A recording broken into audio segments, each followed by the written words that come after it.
I just thought I'd give you a little update on what's going on out here on our homestead. We've done some experimenting this year with using gutters kind of as a mass transplanting system. We started out with peas.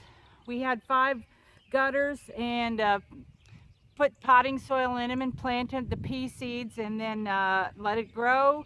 We slid them out into a trench that we made in the high tunnel, covered them up with dirt at the roots and let them grow, and they're doing really well. So then I decided to do some green beans. We planted those in the same high tunnel yesterday, got them going. So right now what I'm doing is repotting some more in these gutters, another batch of green beans.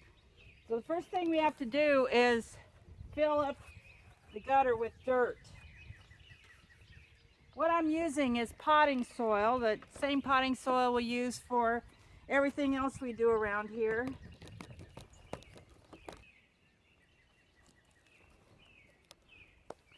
Whenever we plant the green bean seeds directly into the ground, a lot of times we don't get a very good stand because the ground crusts over when we wet it down. So even though this cost me some money, I have to pay $10 for enough soil to put into these gutters. I feel like in the long run it pays off because I get a really good stand of green beans well.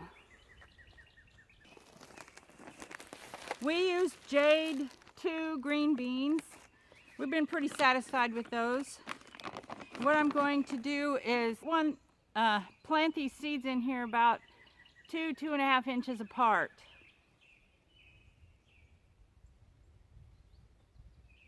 So after you get the seed down there, then I just poke it in a little bit.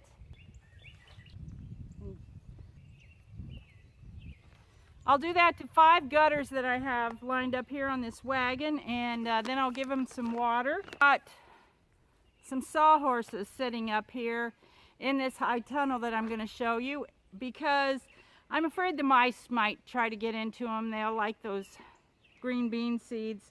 So I'm going to raise them up off the ground. Inside the greenhouse here we've got some things planted.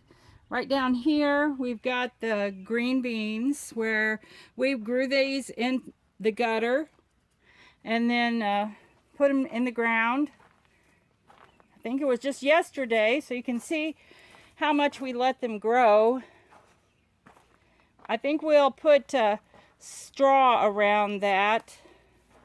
And next here we've got the peas that I did starting to bloom. Our sugar snap peas. I'm always excited to get to pick some peas and eat them. I'm going to put the gutters on these sawhorses on the other side of this fence. These are cherry tomatoes that we planted two weeks ago. They've done great. We put this hog panel and I'm tying the tomato plants to it. This is another project that I'm going to have today to tie these up again. They're getting tall enough. If I don't tie them, they'll just start drooping down and fall over. We've got 2 rows of the tomato plants. I picked 2 different kinds. One of them is called Sun Sugar. They're a small yellow, very tasty, sweet cherry tomato. The other one is called Sweet Treat. It's a red cherry tomato. And we've got 2 rows here with straw laid down in between. We're doing a little bit of experimenting of putting some sawdust on top of the straw. And then over here to this side of the row we have the cucumbers. These are, half of them are slicing cucumbers, which are the most beautiful slicing cucumbers I've ever seen. The other half will be pickling cucumbers, and they're a great addition to our market because everybody loves the pickling cucumbers. We're going to put straw down here too. As you can see, we've already got some little grass stuff growing in there. That's what we've got going on in here, and I appreciate you watching. And subscribe to us if you like it, and we'll see you next time. God bless everybody.